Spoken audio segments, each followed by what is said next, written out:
Buenas tardes, hermanos, hermanas. Vamos a comenzar el día de hoy el estudio del libro del Apocalipsis, que es el libro número... Ahora,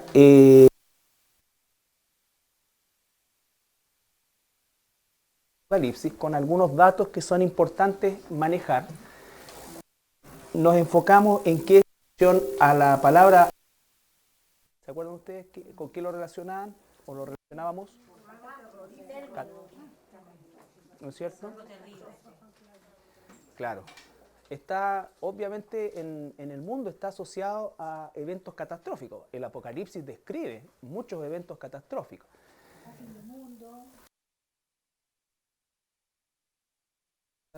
Marlon Brando, Apocalipsis Now.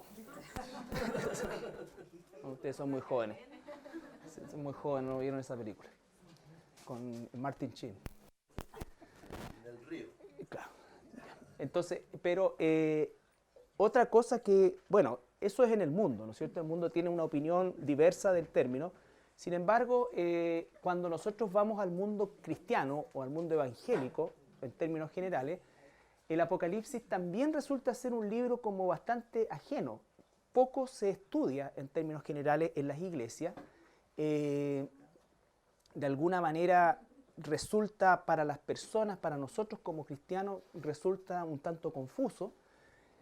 Pero la verdad es que Apocalipsis es lejos de ser eso, porque justamente siendo el libro número 66, inevitablemente, y es donde la mayoría de quienes tratan de leerlo chocan, es el hecho de que necesitamos conocimiento de los 65 anteriores.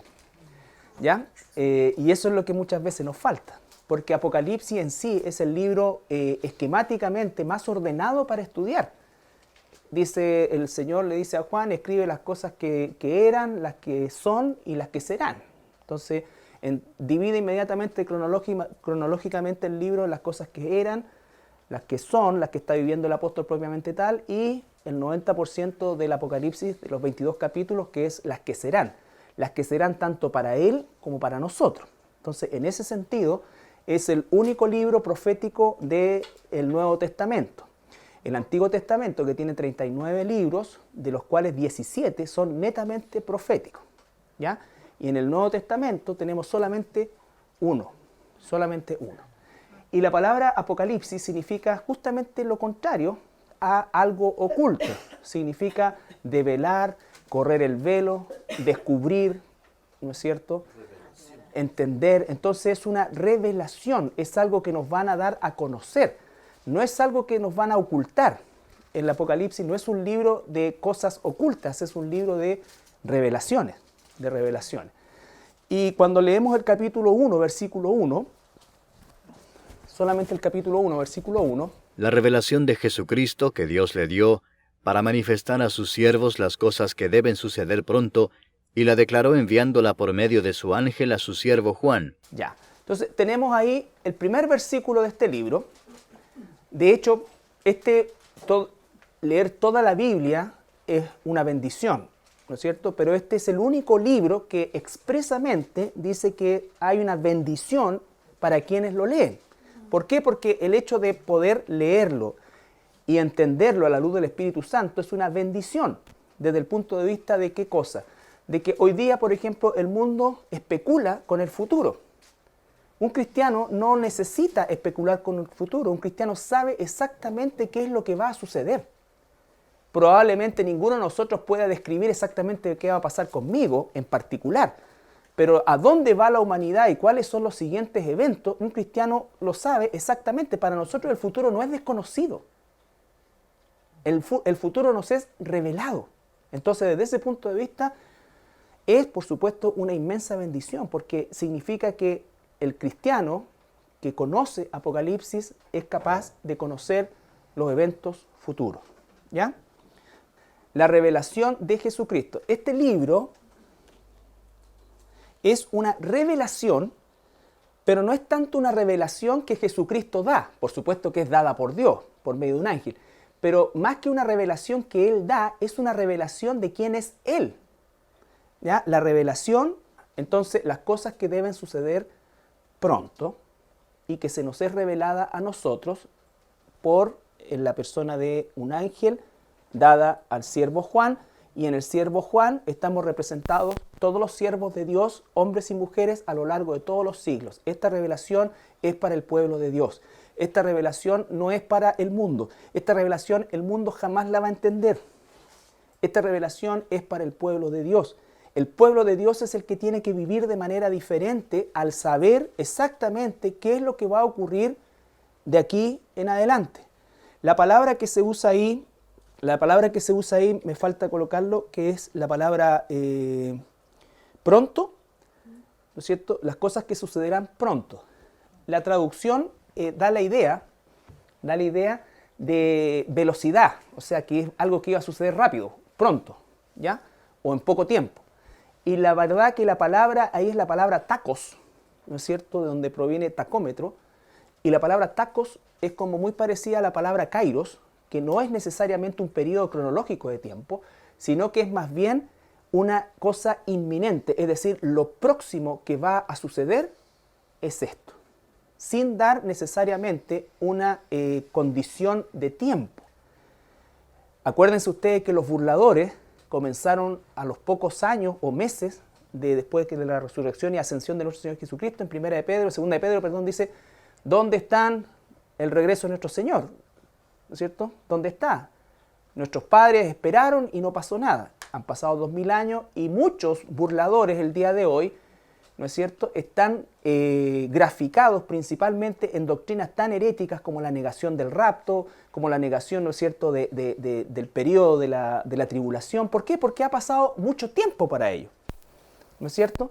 Pero recordemos también que para el Señor, y es un ejemplo solamente de entender, no significa que sea exactamente así, sino que es un ejemplo, porque Dios no tiene tiempo.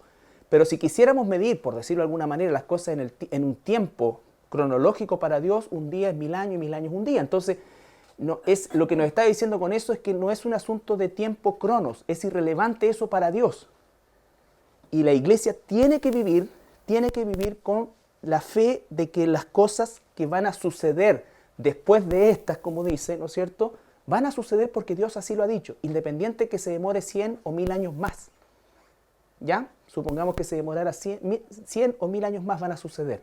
Por eso es que el Señor dice, cuando el Hijo del Hombre vuelva, ¿hallará fe? ¿A qué se está refiriendo? ¿Hallará a un pueblo esperando su regreso tal como lo esperó el apóstol Pablo, tal como lo esperaron la primera iglesia? ¿No es cierto? ¿O vamos a estar nosotros inventando historias para decir, si el Señor no vino? ¿Cuántas parábolas nos dice el Señor en ese sentido? El dueño del fundo que se va, ¿no es cierto?, y se demora tiempo y los siervos comienzan a hacer sus propias cosas. Y entonces siempre está hablándonos de que eso va a suceder. Pero la iglesia tiene que vivir en la fe de que va a suceder en su tiempo. En su tiempo. El que hayan pasado 2000 años, para nosotros no significa nada. Porque nosotros, ¿cuántos años llevamos como cristianos? 25, 10, 15, 1, 2. O sea, no ha pasado ningún tiempo. No ha pasado ningún tiempo. Entonces, han habido por lo menos 30 generaciones y cada generación tiene que vivir con la inminencia de que esto va a suceder. Ahora, nosotros el día de hoy, a la luz justamente de la revelación que vamos a estudiar, podemos con certeza, ¿no es cierto?, tener una esperanza de una mayor proximidad de este evento, dado las circunstancias que se están justamente dibujando principalmente en relación a Israel y los eventos alrededor de Israel y cómo es que el mundo se va desarrollando. Esa fue una realidad para una generación que parte recién en el siglo XX. A partir del siglo XX en adelante, la explosión tecnológica y una serie de otras cosas que se desarrollaron, porque Dios así lo dispuso. No es que la gente del siglo XIX fuera menos inteligente que la del siglo XX. Dios dispuso es aquí. Y en menos de 50 años se lograron, por decir de alguna manera, inventos que no se habían hecho en toda la historia humana para atrás. ¿Me entiendes? Entonces, aún para la gente, por ejemplo, del siglo XIX, era imposible entender cómo los dos testigos iban a ser vistos por toda la gente del mundo al mismo tiempo. Y hoy día para nosotros es un evento absolutamente natural. ¿No es cierto? Vemos vía satélite, en directo, cosas que están ocurriendo a miles de kilómetros de aquí. ¿Ya? Entonces, son cosas que nosotros tenemos que ir entendiendo. Por ejemplo, la marca de la bestia, todo el concepto tecnológico que hoy día existe, de entender efectivamente que las condiciones del día de hoy, por supuesto que son de una inminencia gigantesca, gigantesca. ¿Ya? Entonces, por eso es que Apocalipsis, nosotros somos una generación desde ese punto de vista privilegiada. ¿Por qué? Porque prácticamente todo lo que Apocalipsis revela es posible que se produzca en nuestro tiempo.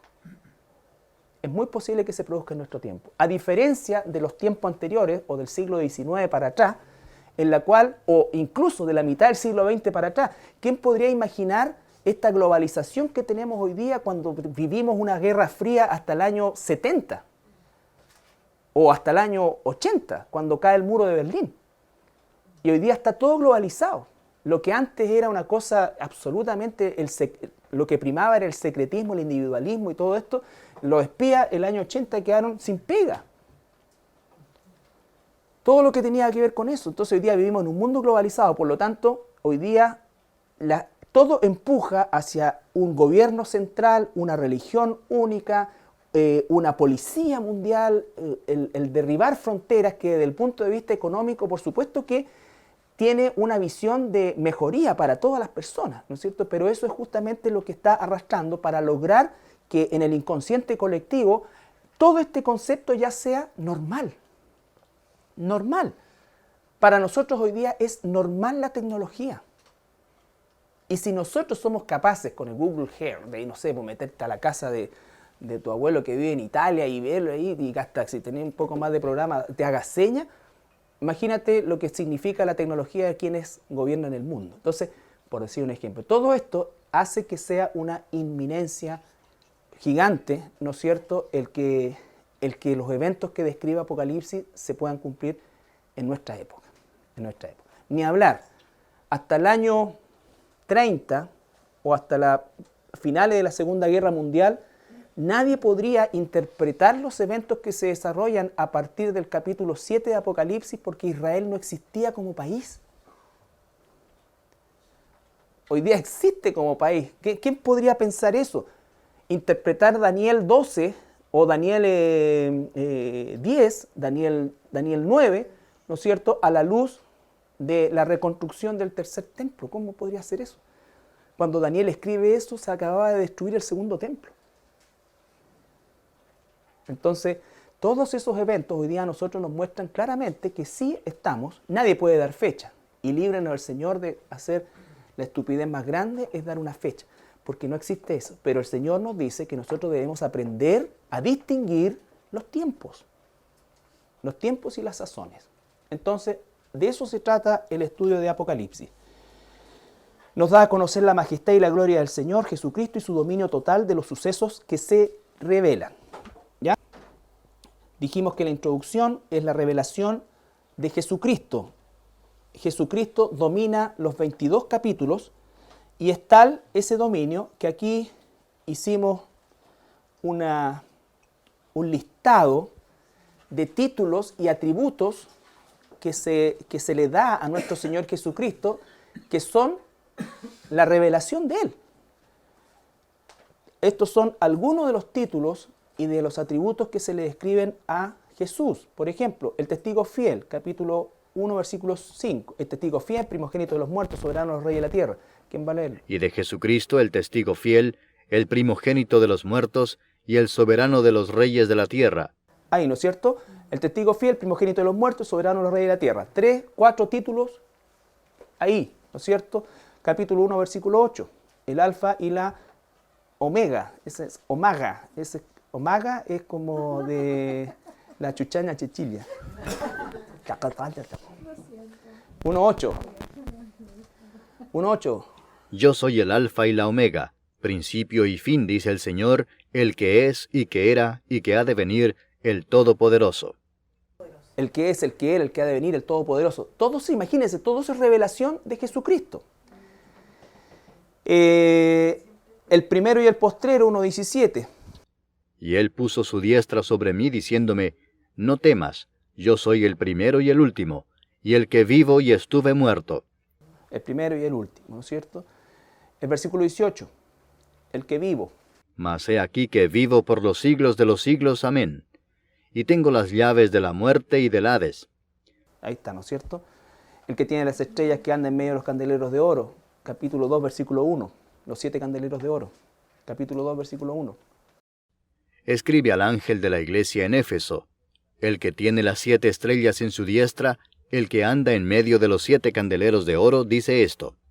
Ya, entonces, ¿se dan cuenta? Revelación de Jesucristo. Aquí tenemos testigo fiel, primogénito de los muertos, soberano de los reyes, alfa y omega, el que era, el que es y el que ha de venir, el todopoderoso, el primero, el postrero, el que vivo, el que tiene las 7 estrellas, el que anda en medio de los 7 candeleros de oro. Características de Jesucristo, una y otra vez. 2.12, el que tiene la espada aguda de 2 filos. Y escribe al ángel de la iglesia en Pérgamo, el que tiene la espada aguda de 2 filos, dice esto.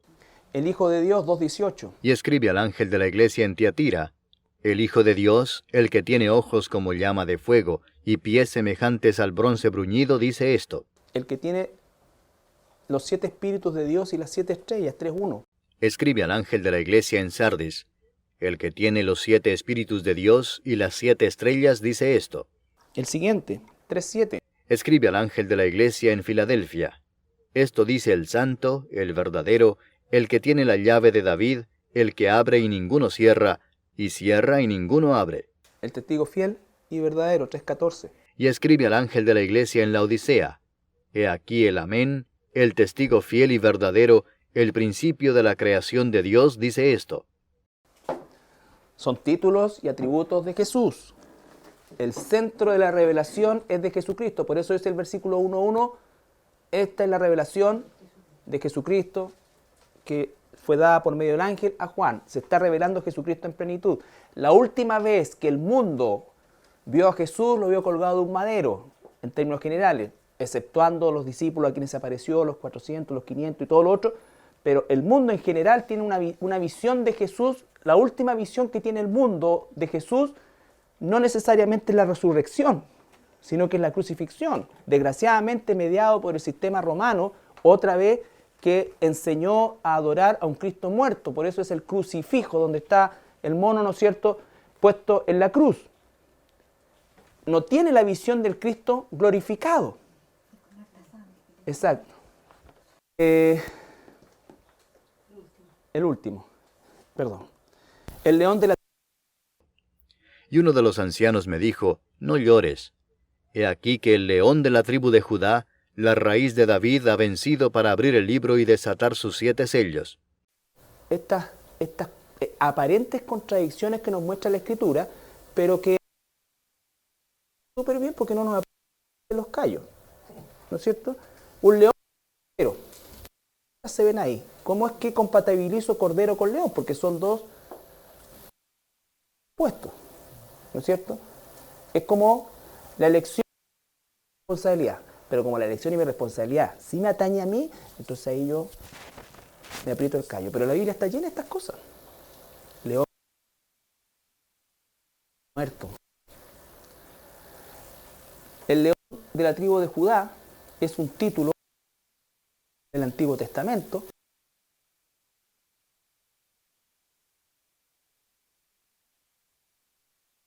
Pero inmolado, pero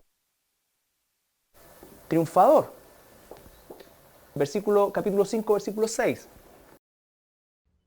Y miré y vi que en medio del trono y de los 4 seres vivientes, y en medio de los ancianos, estaba en pie un cordero como inmolado, que tenía 7 cuernos y 7 ojos, los cuales son los 7 espíritus de Dios enviados por toda la tierra. Entonces, la visión del cordero. Ahora, cuando vemos, saltemos al 12:11, por ejemplo. Y ellos le han vencido por medio de la sangre del cordero y de la palabra del testimonio de ellos, y menospreciaron sus vidas hasta la muerte. 15:3. ¿Qué significa inmolado? Sacrificado. Perdón, 15:3. Y cantaban el cántico de Moisés, siervo de Dios, y el cántico del Cordero, diciendo, Grandes y maravillosas son tus obras, Señor Dios Todopoderoso. Justos y verdaderos son tus caminos, Rey de los santos. Ya, Rey de los santos.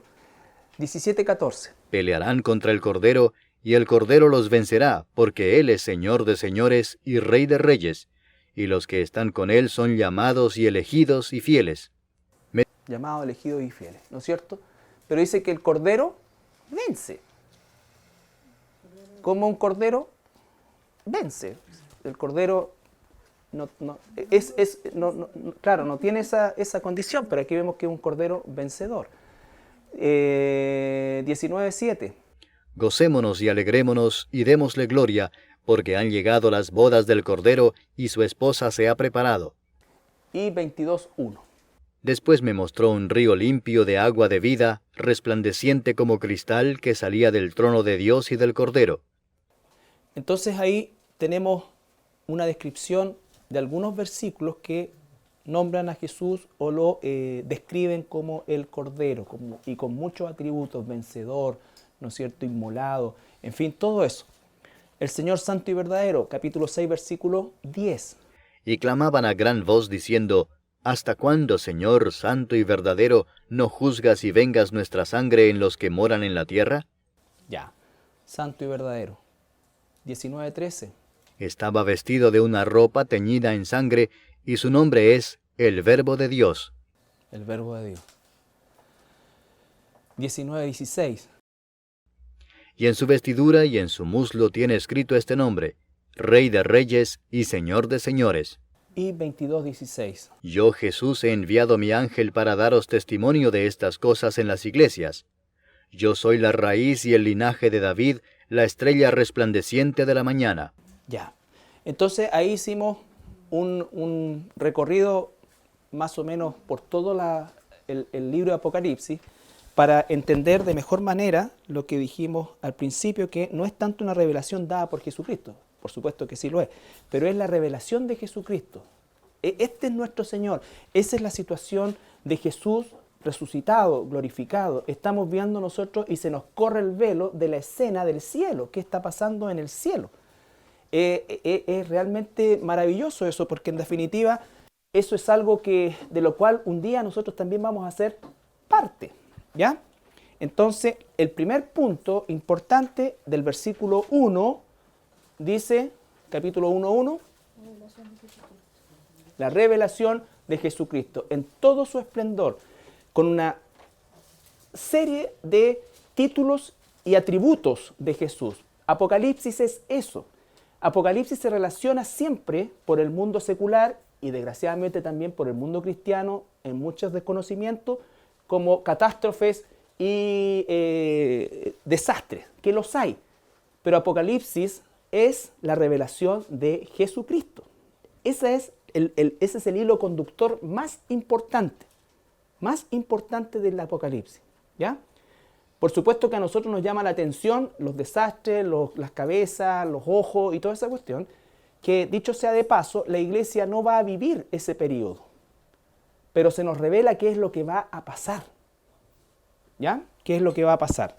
Por lo tanto, nosotros como iglesia tenemos que enfocarnos en principalmente la descripción y la presentación de y revelación de nuestro Señor Jesucristo. Como en ningún otro libro de la Escritura se revela a Jesucristo. Nosotros en los evangelios, por supuesto que tenemos una revelación de Jesucristo en su ministerio terrenal.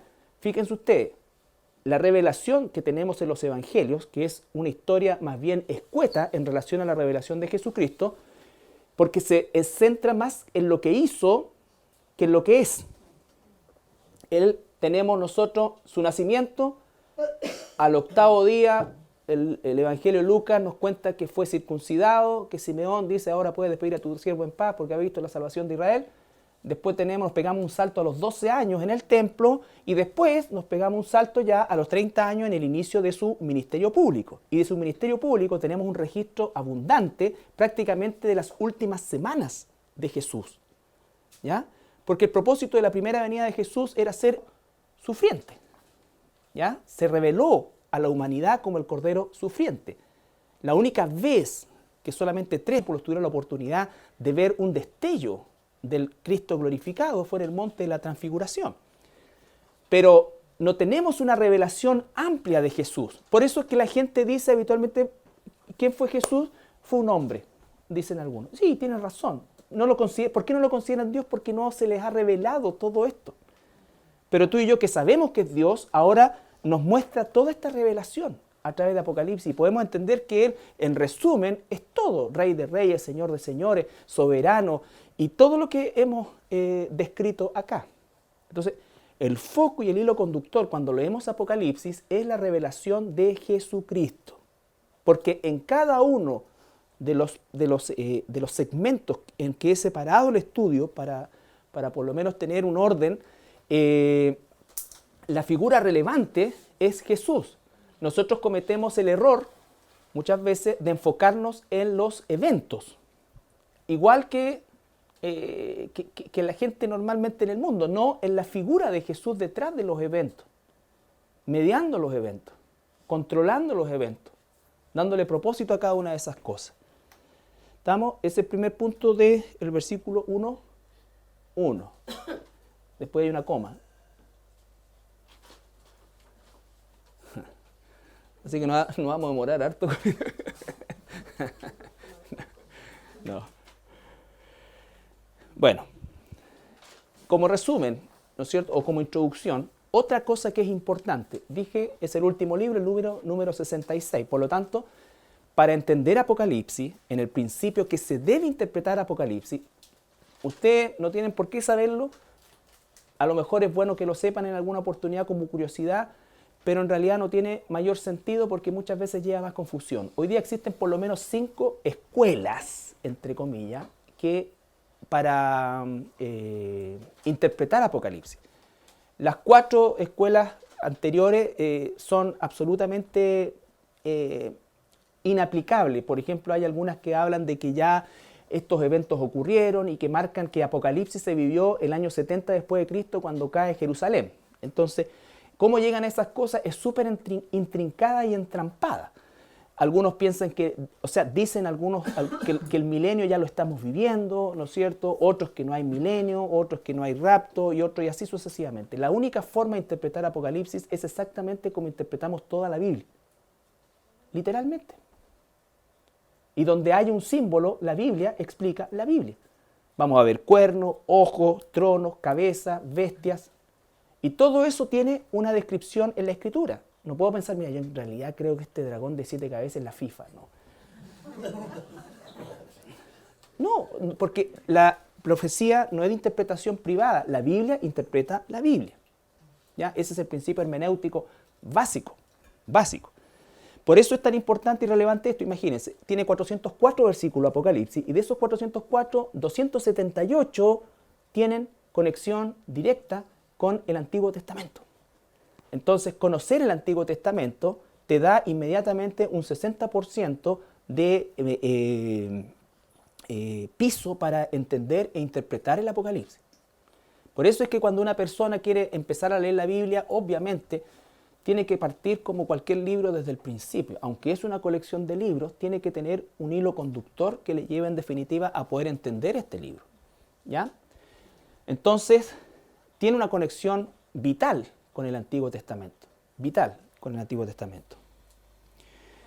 Ahora, tiene muchos temas importantes, todos ellos relacionados con el Señor Jesucristo, en función de, en primer lugar, los primeros capítulos, la iglesia. Después viene el rapto. Capítulo 4, versículo 1, ¿no es cierto?, nos habla acerca del rapto. Después se traslada la visión al cielo. Y ahí va a ver Juan todo lo que se despliega en el cielo. Va a hacer una descripción del trono de Dios, ¿no es cierto? Una descripción del trono de Dios que si nosotros conocemos el Antiguo Testamento va a tener la misma distribución, por supuesto, no la misma gloria, pero la misma distribución del tabernáculo y del templo. El mar de cristal, ¿no es cierto?, que era el lavacro, el lugar santo, y el trono de Dios. ¿Ya? Entonces va a haber eso, van a ver los candelabros, todo lo que era figura de lo verdadero, como nos dice el libro de Hebreos. También, por supuesto, que habla de los juicios. Estos juicios están expresados en sellos, trompetas, truenos, plagas, copas. ¿Ya?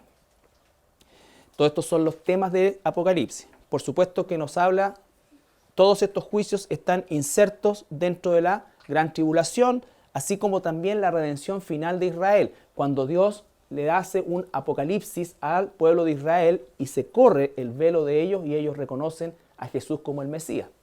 Todo eso está dentro de este periodo de 7 años. Son los capítulos del 6 al 18. Me faltó colocar ahí arriba, es lo que está sucediendo en la tierra. ¿Ya? Y aquí es donde no se puede entonces entender cómo es que no se cree en el rapto, que es una doctrina bíblica abundantemente, ¿cómo se llama esto? Apoyada, ¿no es cierto?, por versículos bíblicos. Y lo más importante es que la descripción de este tiempo nos habla de dos escenarios absolutamente opuestos. Estamos, por un lado, con juicios y por otro lado tenemos una fiesta de matrimonio. Una fiesta de matrimonio, esplendorosa, gloriosa, maravillosa. Por lo tanto, esa fiesta de matrimonio no está ocurriendo en la tierra, esa fiesta de matrimonio está ocurriendo en el cielo. Y para que ocurra en el cielo, la iglesia, que es llamada la esposa del Cordero, tiene que estar arriba. No puede estar abajo. ¿Se entiende eso? Entonces, ahí es donde uno dice realmente, los burladores, al ver que el regreso del Señor a sus ojos ha sufrido tanto retraso, llegan al punto de decir, nunca ocurrió, o nunca va a ocurrir, o esto es mentira, tenemos que buscarle otra interpretación porque esto nunca va a suceder. Es como lo que pudiera haber pasado con Noé. Cuando Noé empezó a construir el arca, era jovencito, tenía 400 años, sí, 400 años, y se demoró ¿cuánto? 102 años más o menos, ¿ya? Y seguramente un chiquitito que lo vio construir llegó donde su papá y le dice, papá, ese caballero no está construyendo un arca porque dice que va a llover, va a haber un diluvio. Y el papá le habría dicho, ay, hijo, no te preocupes, si cuando yo era chico, mi papá también le conté lo mismo a mi papá y me dijo que no había pasado nada porque aquí nunca ha llovido. Nunca ha llovido acá. Pero llegó el día. Los burladores siempre están así. No hay rapto. ¿Qué rapto? Se imaginan, han pasado 2000 años. Pero va a ocurrir. Pero va a ocurrir. Entonces, ¿qué es lo que pasa en el cielo durante ese periodo? Las bodas del Cordero y la cena de las bodas del Cordero. Por supuesto que también está el tribunal de Cristo. Al final de eso, de este periodo de 7 años, el Señor Jesucristo y su iglesia ya desposada viene en lo que se llama la segunda venida, ¿ya? Y la segunda venida es capítulo 19, y esa segunda venida tiene su pic en la batalla del Armagedón, que la vamos a estudiar también, ¿no es cierto?, donde posteriormente a esa batalla, donde queda, ¿no es cierto?, la mortandad de por lo menos 200 millones de soldados en los campos de Megido, que es una extensión que se te pierde la vista, increíble, gigantesca. Entonces, esos campos de Megido, dice que ahí va a ocurrir esta batalla, y ahí es donde dice que los ángeles van a invitar a los buitres y a todos los otros a que coman carnes de reyes, de todo eso. Después de eso, viene un periodo que se llama el milenio, que es la restauración del planeta Tierra a la manera del jardín del Edén. ¿Ya? Y ahí es en la foto de los testigos de Jehová, que, ¿no es cierto?, sale el león, el negro, el pelirrojo y todos comiendo fruta arriba de una mesa y un león abajo de la mesa. ¿Cierto? Todos esos dibujos que están ahí, ese no es el cielo, ese es el milenio. Y los seres humanos que mueren sin Cristo no son aniquilados, son torturados por la eternidad en el infierno. Esa es la realidad de las cosas. ¿Ya? Entonces, ese milenio, también al final de ese milenio dice que Satanás es desatado y engaña otra vez y se produce una guerra gigantesca que se llama la Imagog, que también la vamos a explicar. Y después de eso viene el juicio ante el gran trono blanco, que es el Apocalipsis 20.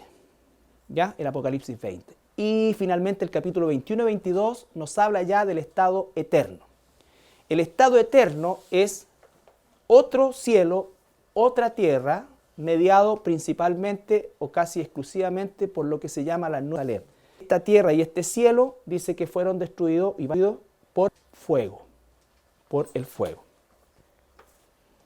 ¿Estamos? Entonces, un resumen de los temas que se tratan.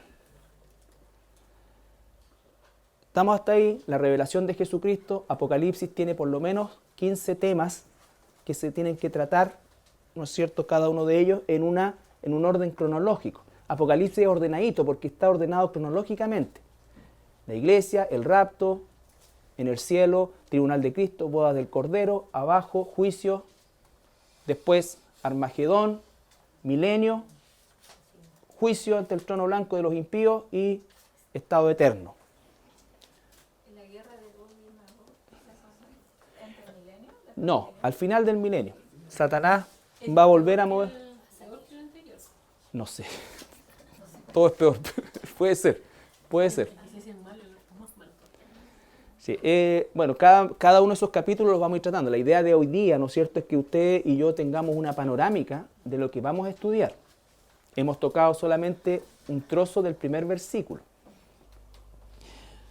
Ahora bien, otra cosa que es importante y es sumamente relevante de entender, o de manejar, mejor dicho, en cuanto al tema de Apocalipsis, que es la importancia del número 7, ¿ya? ¿Por qué el número 7 se repite muchas más veces que las que están ahí? Es el hecho de que, recuerden ustedes en Génesis 2, exactamente, el séptimo día es un día, dice, de descanso, de reposo. ¿Por qué? Porque terminó toda la obra, ¿no es cierto? Por eso es que la palabra 7 es la palabra griega sabut, que significa consumado, terminado, completado, ¿no es cierto?, acabado, todo. Todas esas palabras significan y se derivan de esta palabra que significa 7. Entonces, Apocalipsis está lleno de 7 porque todo lo que se dice en Apocalipsis se termina, consumado. La revelación consumada, todo. ¿Ya? No es un libro como en el caso de Daniel, que es una profecía. Daniel, ¿se acuerdan? Es una profecía sellada. El ángel le dice a Daniel, Daniel, sella esta profecía porque es para el tiempo del fin. ¿No es cierto? Ahora, este es el tiempo del fin. Cuando se rompen esos sellos, se revela todo, se consuma todo. ¿Ya? Tenemos 7 candelabros, 7 iglesias, 7 cartas. Cuando uno analiza las iglesias, los mensajes de las iglesias tienen por lo menos 7 divisiones, un saludo, esto. 7 cartas, una cada una de las iglesias, 7 ángeles, 7 sellos, 7 cabezas, 7 ojos, 7 trompetas, 7 truenos, 7 copas. ¿Ya? 7 cuernos, 7 bendiciones. 7 cuernos, 7 bendiciones. Sí. Sí, porque ya está ya Shabbat. septitificado. Shabbat. 7 días. Claro, pero la palabra Shabbat es descanso. Recuérdense que es mal interpretada como sinónimo de sábado. No, es el séptimo día Shabbat. Sheva, S-H-E, B larga y A, Sheva. Es una raíz. De ahí puede decir 7 veces 7, séptimo o 7. ¿Ya? Bien. 7 veces 70. Claro. Por eso es que la profecía de Daniel está en 7. 70 semanas están determinadas sobre todo. ¿Por qué? Porque es una profecía final que, en el caso de Daniel, él la selló. Pero acá se abre. ¿Estamos claros hasta ahí? ¿Alguna pregunta? Bien. Todos sabemos que el autor es el apóstol Juan. Esto se escribió el año 95 después de Cristo. Hay algunos autores que lo citan el 96, pero la verdad que, como lo dijimos en el estudio de la bibliología, los términos, los tiempos son prácticamente, ¿cómo es la palabra? Insignificante el que haya una diferencia de 1 o hasta 10 años. La gente a veces no sabe que los tiempos en la historiografía, por ejemplo, la egiptología, que es una ciencia del estudio de Egipto propiamente tal, no tienen ningún problema en mover el calendario 100 años para allá, 100 años para acá, 2 siglos para acá, 3 siglos para acá. ¿Ya? Por ejemplo, cuando aparecieron y se descubrieron el imperio de los Ixos, que era una población semita. Recuerden que los egipcios son descendientes de Cam, era una descendencia camita. pero entre todas las excavaciones se descubrieron los ixos, que eran semitas. Entonces, ¿qué tuvieron que hacer? 130 años. Para hacer calzar los eventos. Entonces, ¿por qué? Porque se mueve el faraón, se mueve toda la cuestión. Entonces, en el caso de la Biblia, por supuesto que no hay una fecha exacta, nadie puede darla, pero los tiempos, los deltas de tiempo son insignificantes. Son insignificantes. Además, que esto prácticamente es en tiempo real. Juan escribe esto, ¿no es cierto? Y su distribución empieza casi al mismo tiempo. Al mismo tiempo. Y aquí está el apóstol Juan, que muere por lo menos 35 años después del último de los apóstoles en morir. Él es el último en morir. Y entonces él certifica también con esto todo lo anterior. Todo lo anterior.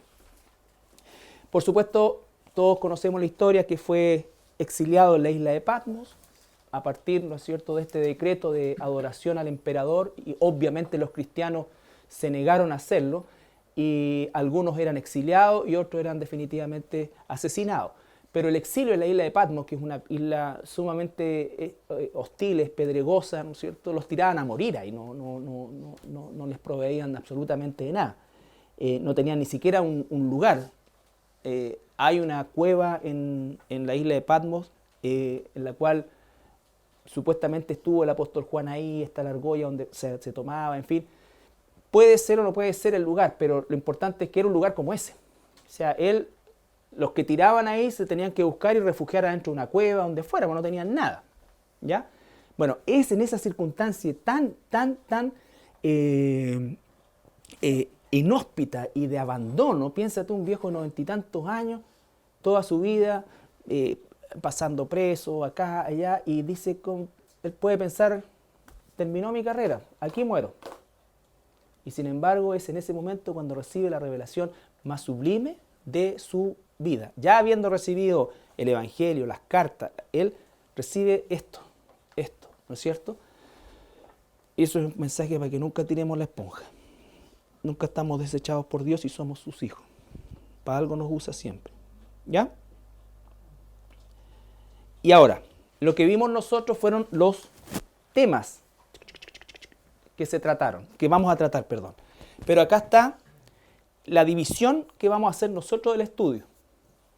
La división del estudio donde se van a incluir, por supuesto, los temas que describimos anteriormente. El primer segmento, que va del capítulo 1 al 3, es Cristo y el período de la iglesia. Ese período de la iglesia consiste en un mensaje o 7 mensajes a 7 iglesias reales que existieron. No eran las únicas iglesias. Se calcula, al tiempo que se escribe el Apocalipsis, que es el año 95, que existían por lo menos en el Asia Menor unas 100 congregaciones, entendiendo la palabra congregación como reunión en casa, ¿no es cierto? Grupos de cristianos que se reunían en casa, y que por supuesto la palabra etimológica es iglesia, que significa eclesía, que es una asamblea de creyentes, ¿ya? Entonces, pero se toman estas 7 porque no solamente son un mensaje para ellos contemporáneamente, sino que también es un mensaje que de alguna manera traspasa el tiempo, y como iglesia nos podemos ver perfectamente identificados en alguna de estas 7, ¿ya? Entendiendo que la última no es iglesia del punto de vista de ser salva, sino que es lo que se llama la apostasía. ¿Por qué? Porque es la única iglesia que Dios la devuelve, no la digiere, ¿ya? Las otras sí. Eso tiene un sentido que lo vamos a ver en su oportunidad también, súper fuerte. ¿Por qué Juan usa esa figura?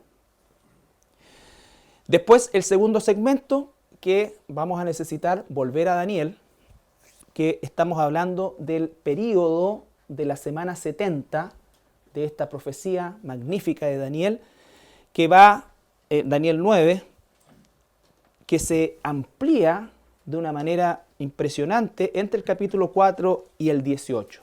¿Ya? Entre el capítulo 4 y el 18 nosotros tenemos la descripción de esta semana 70, donde se involucran los juicios, donde se involucran la restauración de Israel, donde se ven todos los eventos que analizamos o que describimos anteriormente.